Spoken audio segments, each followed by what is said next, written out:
বন্ধুরা, sense kitchen and food ব্লগে সকলকে স্বাগত। কারি পাতা ছাড়াই বাড়িতে বানিয়ে ফেলুন অপূর্ব স্বাদের মুখরোচক চানাচুর। এভাবে করতে স্টোর করে রেখে খান, বাইরে থেকে কিনে খেতে হবে না। তা আসুন দেখাই কীভাবে বানিয়েছি। ডাল ভিজিয়ে রেখেছিলাম মোটামুটি 4-5 ঘন্টা ধরে। তাই এটাকে জলটা ঝরিয়ে নিচ্ছি এবার। জলটা ঝরিয়ে নেওয়ার জন্য আমি একটা ছাঁকনিতে ডালগুলোকে নিয়ে ভালো করে জলটা ঝরিয়ে নেব। ঝরিয়ে নেওয়ার জন্য এটাকে রেখে দেবো আরও 10 মিনিট ছাঁকনিতে, যাতে জলটা পুরোপুরি ঝরে যায়।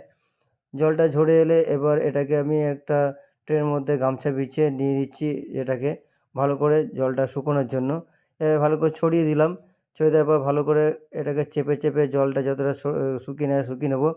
পাশে রেখে দিয়ে নিলাম একটা বাটি, তার উপর একটা ছাঁকনি দিলাম, দিয়ে নিলাম 1 বাটি বেসন, দিলাম হাফ বাটি সুজি গুঁড়ো, দিলাম সামান্য নুন, এবার দেবো লঙ্কা গুঁড়ো, দেবো এবার ম্যাগি মশলা কিছুটা, এবার দেবো সামান্য পরিমাণে হলুদ, দিয়ে এটাকে ভালো করে আমি একটু ছেঁকে নেবো যদি কোনো ময়লা ময়লা থেকে যায়, আর সঙ্গে সঙ্গে এটা মিশেও যাবে।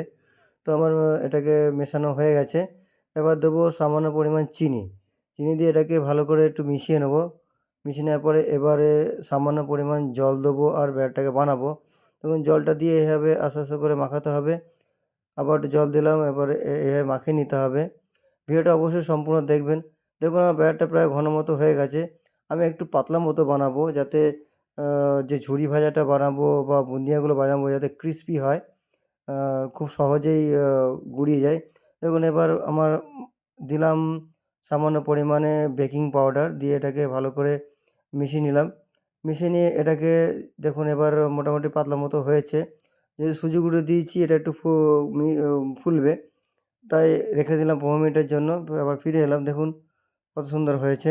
এটাকে একটা বোতলের মধ্যে ঢেলে নিচ্ছি, কারণ বোতলের মধ্যে নিয়ে আমি এটাকে ঝুরি ভাজা বা বুন্দিয়া দুটিই বানাবো।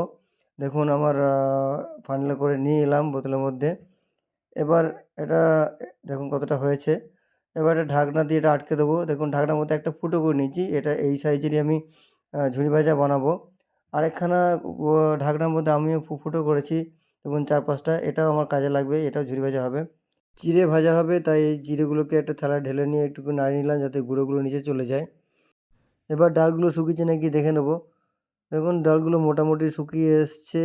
যেটুকু জল আছে একটু টিস্যু পেপার দিয়ে হাতে করে চেপে চেপে এটাকে পরিষ্কার করে নেবো। দেখুন আমার হয়ে গেছে। এবার কড়াই বসিয়ে কড়াইয়ের মধ্যে দিয়ে দিচ্ছি তেল, সাদা তেল দিয়ে দিলাম।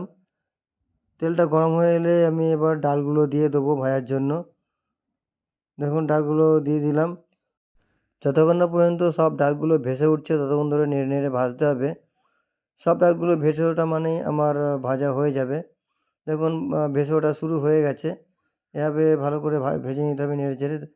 সবগুলো ভেসে উঠেছে, আমার তো ভাজা হয়ে গেছে। এবার এগুলোকে উঠিয়ে নেবো। দেখুন এভাবে তেল ঝরিয়ে ভালো করে উঠিয়ে নিতে হবে একটা পাত্রের মধ্যে, টিস্যু পেপারের মধ্যে উঠিয়ে নিলাম। এইভাবে বারবার ধরে আমি ডালগুলো ভেজে নেবো। দেখুন আমার পুরো সব ডালগুলো ভাজা হয়ে গেছে। সবগুলো তুলে নিচ্ছি। দেখুন আমার কতটা ডাল ভাজা হয়েছে, বেশ পরিমাণ মতো। এবার কাঠি ভাজা বানাবো, তার জন্য দিয়ে নিচ্ছি কড়াইয়ের মধ্যে। দেখুন বোতলটা উপরে করে এবার দিয়ে দিলাম। এটাকে বেশ বাদামি বাদামি করে একটু কড়া করে ভাজতে হবে। দেখুন আমার প্রায় হয়ে গেছে, এটাকে আমি তুলে নিচ্ছি। থেকে সবগুলো ভালো করে তুলে নেবো, তুলে নিয়ে আবার ভাজবো। এরপরটা আমি একটু কড়া করে ভাজছি, দেখুন বেশ একটু কড়া করে ভেজেছি। এ এবার এই ছোটো ঢাকনাটা দিয়ে এটা আবার সরু সরু টাইপের কাঠি ভাজা করে নিচ্ছি। দেখুন কত সুন্দর করে হচ্ছে। এভাবে ভালো করে একটু কড়া করে ভেজে নিতে হবে। এগুলো লাস্টে গুঁড়িয়ে দেবো এর মধ্যে, তোমার বারো ভাজার মধ্যে। এবার একটু বুন্দিয়া বানিয়ে নিচ্ছি। দেখুন এভাবে উপরে চেপে ধরে থাকলেই বুন্দিয়া মতো পড়ছে। খুব সহজ উপায়। দেখুন আমার প্রায় ভাজা হয়ে গেছে। এগুলো দিয়ে বোঁদেও বানানো যায়। তাই আমি চানাচুরে দেবো, আপাতত চানাচুরের জন্য ভাজছি। দেখুন এভাবে ভেজে নিতে হবে। এবার আমি বাদাম কটা ভেজে নেবো। বাদাম কটা নেড়ে চেড়ে এভাবে ভেজে নিতে হবে। জাস্ট একটু বাদামি টাইপের হলেই হয়ে যাবে। বুঝতে পারবেন ভাজা হয়ে যাচ্ছে। দেখুন বেশি কড়া করে ভাজবেন, নাহলে পোড়া পোড়া লাগবে। আমার হয়ে গেছে ভাজা। এবার চিড়ে ভেজে নেবো। একদম লোতে রেখে চিড়েগুলো ভাজতে হবে। দেওয়ার সঙ্গে সঙ্গে এটা ভাজা হয়ে যায়, সঙ্গে সঙ্গে তুলে নিতে হবে। দেখুন আমার কতটা চিড়ে ভাজা হয়েছে। এবার একটা মশলা বানাবো, তার জন্য একটা বাটিতে নিয়ে এলাম আমচুর পাউডার, দিয়ে দিলাম জিরে গুঁড়ো একটুখানি, দিয়ে দিলাম গোলমরিচের গুঁড়ো, লঙ্কা গুঁড়ো, এবার দিলাম নুন, বিট নুন। এগুলোকে ভালো করে মিশিয়ে নেব।